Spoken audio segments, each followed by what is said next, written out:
अस्सलाम वालेकुम दोस्तों, मैं हूं आपका दोस्त राशिद मिन्हास। ये हमारा तीसरा प्रोग्राम है डेयरी फार्मिंग के ऊपर। नाज़रीन, डेयरी फार्म की कामयाबी जो है ना, जो कामयाब डेयरी फार्म है उसका दारोमदार जो है ना, जो सबसे बेहतर दारोमदार है वो उसकी आने वाली नस्ल पर है। अगर उसकी आने वाली नस्ल को हमने संभाल लिया तो हम कामयाब डेयरी फार्मर बन सकते हैं। अगर उसकी आने वाली नस्लों को ना संभाला तो हम एक नाकाम डेयरी फार्मर बन सकते हैं। पाकिस्तान में जो इस वक्त सबसे बड़ा अलमिया है वो ये है कि जब कोई गाय भैंस बच्चा दे देती है तो हमारा फार्मर उसको सेल कर देता है। जो गाँव में फार्मर हैं वो मंडियों में चला जाता है, और मंडियों में बड़े शहरों से आए हुए जो दूध के कारोबार से मुंसलिक लोग होते हैं वो वहाँ से गाय और भैंसों को तो ले जाते हैं, लेकिन उनके बच्चों को वहीं पर सेल कर देते हैं। ये बहुत बड़ा अलमिया है। और वो बच्चे बजाय कि उनकी परवरिश की जाए वो कसाइयों के हत्थे चढ़ जाते हैं, और कसाई उनको छोटा गोश्त बनाकर सेल कर देते हैं।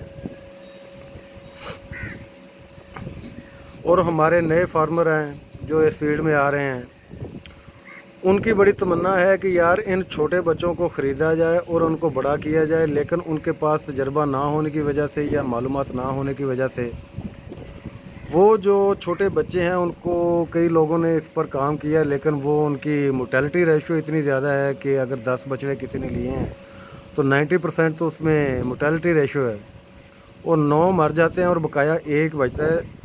आज हम जो प्रोग्राम कर रहे हैं वो इसी हवाले से कर रहे हैं कि कैसे इन जो छोटे नवाज़िदा कटड़े बछड़े हैं इनको पाला जाए और मुल्क की मईशत को संभाला जाए, और पाकिस्तान में जो लाइव स्टॉक का कारोबार डूब रहा है इसको कैसे संभाला दिया जाए। सबसे पहले क्या होता है कि लोग मंडियों में चले जानवर ले जाते हैं, और वहाँ से दूध के व्यापारी जो हैं वो मंडियों से जानवर लेकर चले जाते हैं, और जो कटड़े बछड़े हैं वो यकीन करें कि वो 3000 का 4000 रुपये का वहाँ पर सेल कर देते हैं। मैंने बड़ी मंडियों का विज़िट किया है, चिचावतनी मंडी हो गई, आरफवाला मंडी हो गई, उकाड़ा मंडी हो गई। मैंने बड़े जानवर देखे हैं मंडियों में, जो मंडियों के बाहर ना मरे पड़े होते हैं वो छोड़ जाते हैं और बच्चे वहीं पर मर जाते हैं। वो सिर्फ 1-2 वक्त का बच्चों का दूध बचा खुद सेल कर देते हैं, लेकिन हमारे मुल्क को जो इसका नुकसान हो रहा है ये किसी को अंदाज़ा नहीं है कि ये हम बिल्कुल एक डिक्लाइन की तरफ जा रहे हैं।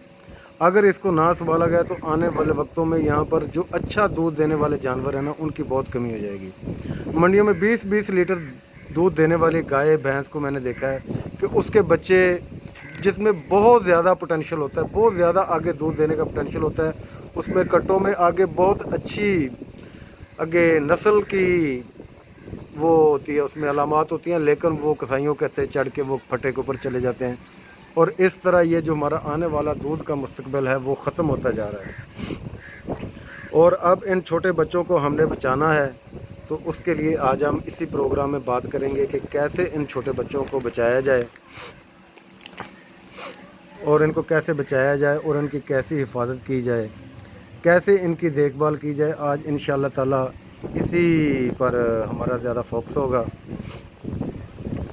नाज़रीन, गाय और भैंस के जो बच्चे हैं ना, इनके जो इनका अंदर का सिस्टम है ना उनमें ज़मीन आसमान का फ़र्क है। अगर हम गाय और बच्चे के भैंस का मुआवजा करें ना आपस में, इनके अंदर का जो सिस्टम है ना उसमें ज़मीन आसमान का फ़र्क है, लेकिन हम उनको एक ही समझते हैं कि ये एक ही चीज़ है, और जैसा चारा गाय को दिया वैसा ही चारा भैंस के बच्चे को दिया, तो ये एक ही चीज़ है, लिहाजा उसको एक ही तरीके से पालता है। लेकिन ये एक तरीके से पालने वाली जगह नहीं, क्योंकि गाय के बच्चे जो है ना वो भैंस के बच्चे की बनिस्बत जल्द बुक फीडिंग पर की तरफ आ जाते हैं। भैंस का बच्चा जो है ना वो थोड़ी सी देर में आता है बुक फीडिंग की तरफ, लेकिन ज़्यादा मुश्किल नहीं है, वो भी आ जाता है कि, लेकिन इसके लिए आपके पास दूध का होना बहुत ज़रूरी है। मैं ये नहीं कहता कि आप उनको 2 किलो दूध दें, 3 किलो दूध एक वक्त दें, लेकिन उनको इतना दूध ज़रूर दें जिससे वो ज़िंदा रह सकें। इतना दूध उनको लाजमी मुहैया करें सुबह और शाम के, जिससे उनकी वो ज़िंदा रह सकें, और पहले 7 दिन के अंदर अंदर 5वें दिन ही उनको काफ स्टार्टर की तरफ लाया जाए, काफ स्टार्टर की तरफ उनको माइल किया जाए। काफ स्टार्टर क्या है, बहुत से भाई पूछते हैं काफ स्टार्टर क्या है। काफ स्टार्टर एक छोटा सा वंडा है, उसमें खल होती है और मकई होती है और चोकर होता है। मैं उसको बनाने का आपको बेहतरीन सा एक छोटा सा फार्मूला दे देता हूँ। आप खल बनोला ले लें या ये सरसों की खल ले लें। अगर 1 किलो खल है, 2 किलो उसमें चोकर डालें, 2 किलो उसमें मकई का बारीक दलिया। ये बिल्कुल एक सादा सा काफ स्टार्टर है, इसमें कोई मिनरल नहीं, कोई कुछ नहीं, कोई ये नहीं, कोई वो नहीं। कि वो बनाने को तो बहुत अच्छे अच्छे बन जाते हैं, लेकिन ये सबसे सादा और बेहतरीन काफ स्टार्टर है। ये इसको आप बच्चों पर लगाए, जब बच्चा 5वें और 7वें दिन आ जाए तो आप इसको काफ स्टार्टर उसके मुंह में लगाना शुरू कर दें। उसकी नथनों पर लगा दिया, उसके मुंह में लगा दिया, उसके मुंह में डाल दिया, और इस तरह ये जल्द ही इंशाल्लाह ताला। और सुबह शाम उनको दूध दें जितना आप दे सकते हैं, लेकिन दे ज़रूर। दूध की जगह आजकल मिल्क रिप्लेसर आ रहे हैं, लेकिन मिल्क रिप्लेसर हमारे पाकिस्तान में तो भैंस के बच्चे के ऊपर काम ही नहीं हुआ। जितने भी मिल्क रिप्लेसर आ रहे हैं वो सारे के सारे गाय के लिए आ रहे हैं, भैंस के लिए कोई मिल्क रिप्लेसर नहीं है। भैंस के बच्चे को पालने के लिए मिल्क रिप्लेसर पाकिस्तान में कोई भी नहीं है। ये आप बिल्कुल गलती करेंगे कि आप अगर भैंस के बच्चे को मिल्क रिप्लेसर पर पालने की कोशिश करेंगे और काफ स्टार्टर पर पालने की कोशिश करेंगे। उनके लिए खालस दूध चाहिए, चाहे थोड़ा हो, लेकिन दूध उनको डेली लाजमी हो। उसके बाद जैसे जैसे ये काफ स्टार्टर खाते जाएंगे, जैसे जैसे इनकी इंशाल्लाह बहुत बेहतरीन ग्रोथ होगी, बहुत ही बेहतरीन ग्रोथ होगी। आप उनको काफ स्टार्टर दें, और जैसे जैसे ये काफ स्टार्टर खाएंगे, जितना जितना ज़्यादा खाएंगे, जब 0.25 किलो और 1 किलो के दरमियान वो डेली काफ स्टार्टर खाना शुरू कर दें, उसके बाद बेशक आप इनका दूध बंद कर दें। दूसरी बात जो है कि ये है कि आपने 1 माह के बाद तमाम जो बच्चे हैं उनकी डिवर्मिंग ज़रूर करनी है। उनकी डिवर्मिंग आप ज़रूर करें कि डिवर्मिंग से ये होगा कि उनके अंदर जो कीड़े होते हैं ना वो ख़त्म हो जाएंगे। और काफ स्टार्टर क्या करता है, मैं आपको ये बता दूं कि ये जो होता है ना मकई का दलिया, इसमें से जब ये ओजड़ी में जाता है ना, तो बच्चे की जो ओजड़ी होती है ना, जब पैदा होता है तो ये 4 खानों में नहीं होती, ये सिर्फ एक ही खाना इसमें होता है। और इसको आपने बिल्कुल भी पहले 4 माह जो है ना वो सब्ज़ चारा नहीं देना। आपने दूध देना है, काफ स्टार्टर देना है, और सब्ज़ चारा तो बिल्कुल इसके नज़दीक ही नहीं जाना। वो समझ लें कि ये जहर है इनके लिए। सब्ज़ चारा जो है वो बिल्कुल उनके लिए जहर कातिल है। वो सब्ज़ चारे से क्या होता है कि आपने जानवरों को देखा, जो बच्चे होते हैं ना, वो सब्ज़ चारा लोगों का ये होता है कि यार जितनी जल्दी हो जाए ना इनको सब्ज़ चारा खिलाएं। ये सब्ज़ चारा खान लग गए तो ना बाद ਦੇ ਵਿੱਚ ਫਿਰ ਨਾ ਇਹਨਾਂ ਨੂੰ ਪੱਠੇ ਪੁੱਠੇ ਪਾਈ ਰੱਖਾਂਗੇ, ਦੁੱਧ ਦੀ ਇਹਨਾਂ ਜ਼ਰੂਰਤ ਕੋਈ ਨਹੀਂ। ਲੇਕਿਨ ਇਹ ਬਹੁਤ ਗਲਤ ਸੋਚ ਹੈ। ਉਹ ਸਬਜ਼ ਚਾਰਾ ਕੀ ਕਰਦਾ, ਜਾ ਕੇ ਨਾ ਪੇਟ ਦੇ ਵਿੱਚ ਇੱਕੋ ਹੀ ਮੈਦੇ ਦਾ ਇੱਕੋ ਹੀ ਖਾਨਾ ਬਣਿਆ ਹੁੰਦਾ, 4 ਖਾਨੇ ਨਹੀਂ ਹੁੰਦੇ। ਉਹ ਇੱਕੋ ਖਾਨੇ ਦੇ ਵਿੱਚ ਜਾ ਕੇ ਇਕੱਠਾ ਹੋਣਾ ਸ਼ੁਰੂ ਹੋ ਜਾਂਦਾ, ਇਕੱਠਾ ਹੁੰਦਾ ਰਹਿੰਦਾ, ਉੱਥੇ ਹੀ ਇਕੱਠਾ ਹੁੰਦਾ ਰਹਿੰਦਾ ਤੇ ਉਹ ਪੇਟ ਵੱਧਦਾ ਜਾਂਦਾ ਹੈਗਾ। ਤੁਸੀਂ ਦੇਖਦੇ ਨਹੀਂ ਕਿ ਜਿਹੜੇ ਬੱਚੇ ਹੁੰਦੇ ਨੇ ਜਿਨ੍ਹਾਂ ਦੇ ਸਬਜ਼ ਚਾਰੇ ਲੈਂਦੇ, ਉਹਨਾਂ ਦੇ ਢਿੱਡ ਵੱਧ ਜਾਂਦੇ ਨੇ।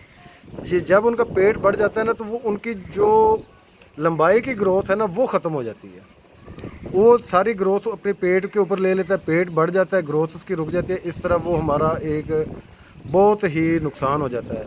पहले 4 माह में आपने उनको चारा बिल्कुल नहीं देना, बिल्कुल चारा नहीं देना। उनको काफ स्टार्टर खाना है। काफ स्टार्टर क्या है, खल है, चोकर है, मकई है। और मकई के जब हम खिलाते हैं तो इसका सबसे बड़ा फ़ायदा होता है कि ये एक प्रोटीन का बेहतरीन सोर्स है। और उसके अलावा इसमें से जब ये मैदे के अंदर जाता है ना, तो ये इसके अंदर से मुख्तलिफ़ एसिड्स निकलते हैं। ख़ासकर ब्यूटारिक एसिड होता है, वो क्या करता है, जो होती है ना कि मैदे के अंदर जो तौलिए जैसी जब हमने आपने कुर्बानी की होगी तो उसमें देखो वो तौलिए की तरह होती है एक झिल्ली। वो जो एसिड होता है ना वो उसके अंदर जाकर ना खून की सर्कुलेशन को तेज़ कर देता है। जब उसकी खून की सर्कुलेशन को वो तेज़ करता है ना, उससे उसकी ओजड़ी बहुत जल्दी डेवलप होती है। और जैसे जैसे उनकी ओजड़ी डेवलप होती है इसी तरह उसकी ग्रोथ बहुत अच्छी तरह होती है। और हम एक बहुत ज़बरदस्त ग्रोथ वाला बच्चा हम पाल रहे होते हैं, उसकी ग्रोथ बहुत ज़बरदस्त होती है। और चोकर क्या है, इसमें भी बेहतरीन प्रोटीन का सोर्स है, 14% प्रोटीन होती है इसमें, और एनर्जी का सोर्स भी है। उसके अलावा खल है, खल सरसों की जो खल है اس میں بہترین پروٹین کا سورس ہے اور اس میں 8% جو فیٹ بھی ہے، تقریباً 7 سے 10% کے درمیان اس کی فیٹ ہوتی ہے، 8 بھی ہوتی ہے، 8.5 بھی ہوتی ہے، 7.5 بھی ہوتی ہے، 7 بھی ہوتی ہے۔ تو یہ چیزیں انشاءاللہ تعالیٰ آپ اگر اس طریقے سے ان جانوروں کو پالیں گے تو بڑی بہترین ان کی نشو و نما ہوگی، اور بہترین انشاءاللہ تعالیٰ میں گارنٹی سے کہہ سکتا ہوں، میں 100,000% گارنٹی کی طرف سے آپ کو کہہ سکتا ہوں کہ آپ اگر اس طرح سے جانور کو سبز چارے کی بجائے، ہاں سبز چارے کی جگہ ہے ہوتی ہے نا، آپ جو سردیوں میں خشک برسین یا خشک لوسرن یا جبی وغیرہ یہ ان کو آپ اکٹھا کر کے رکھ لیں، وہ اگر آپ 4 ماہ کے دوران وہ کھلائیں نا خشک چارہ، اور ساتھ میں آپ ان کو یہ کاف ٹاٹر ونڈا کھلائیں اور ساتھ میں تھوڑا تھوڑا دودھ بھی دیں، تو انشاءاللہ تعالیٰ آپ دیکھیں گے کہ آپ کے بچے کی کیسی گروتھ ہوتی ہے۔ اور میں گارنٹی 1000% گارنٹی کے ساتھ میں کہہ سکتا ہوں کہ جب 1 سال آپ گزاریں گے، 1 سال کے بعد آپ کا بچہ 220 سے 250 کلو کے درمیان کا ہوگا، اور لازمی اگر وہ مادہ ہے آپ اس کو 1 سال کے بعد سیل کر دیں 250 کلو کا لازمی ہوگا، وہ 220 سے 250۔ جو مادہ ہے وہ میں گارنٹی کے ساتھ کہہ سکتا ہوں وہ 20 سے 24 ماہ کے اندر ہی بلوغت پہ آ جائے گی، وہ ہیٹ پر آ جائے گی، اور انشاءاللہ تعالیٰ وہ پریگننٹ ہو جائے گی۔ اس سے ہم آنے والے دور میں جو ان کا بچہ دینے کا مادہ میں بچہ دینے کا پیریڈ ہے وہ بھی ہم تقریباً اس کو 10 ماہ اس کو کم کر سکتے ہیں، کہ جو ہماری گائے بھینس جا کے 48 ماہ میں بچہ دیتی ہے، یہ ہماری گائے بھینس انشاءاللہ 30 سے 32-33 ماہ کے اندر بچہ دے گی۔ یہ دیکھ لیں یہ کتنے مہینوں کا فرق آ رہا ہے اس میں۔ تو جتنی جلدی ہم اس کی وہ کریں گے، اسی طرح جب ہمارا بچہ گرو بھی بہت جلدی کرے گا، وہ گوشت کی پیداوار بھی اس کی زیادہ ہوگی، اور انشاءاللہ تعالیٰ وہ سن بلوغت میں بھی جلدی آئے گا، اور ہم کو وہ بچہ بھی تقریباً 10-12-15 ماہ پہلے دے گا، 10-15 ماہ پہلے دودھ پر آ جائے گا۔ یہ صرف ایک یہ چھوٹا کام نہیں ہے، میں نے میرے منہ سے نکل گیا چھوٹا، یہ ایک بہت بڑا کام ہے، لیکن ایک تھوڑی سی نگہداشت سے اگر اس کو متواتر ہم کریں تو ہم ایک کامیاب ڈیری فارمر بن سکتے ہیں۔ انشاءاللہ دعاؤں میں یاد رکھیے گا، اور ہمارے چینل کو سبسکرائب کیے گیا۔ اگر ہماری یہ ویڈیو آپ کو اچھی لگی ہے تو لازمی طور پر تاکہ ہماری آنے والی ہر ویڈیو آپ کو سن رہے، اور ہم جڑے رہیں۔ مین مسئلہ یہ ہے کہ ہم جڑے رہیں ایک دوسرے سے، اور کامنٹس کریں بہترین اچھے جس چیز کی سمجھ نہ آئی وہ کامنٹس کریں، انشاءاللہ تعالیٰ میں آپ کو جواب دوں گا یا اس پر اگلی نئی ویڈیو بناؤں گا۔ کامنٹس کریں، اچھے کامنٹس کریں، اور ویڈیو کو لائک اور شیئر ضرور کریں، بڑی مہربانی۔ ملتے ہیں اگلی انشاءاللہ ایک ویڈیو میں، تب تک کے لیے اجازت، اللہ نگہبان، اللہ حافظ۔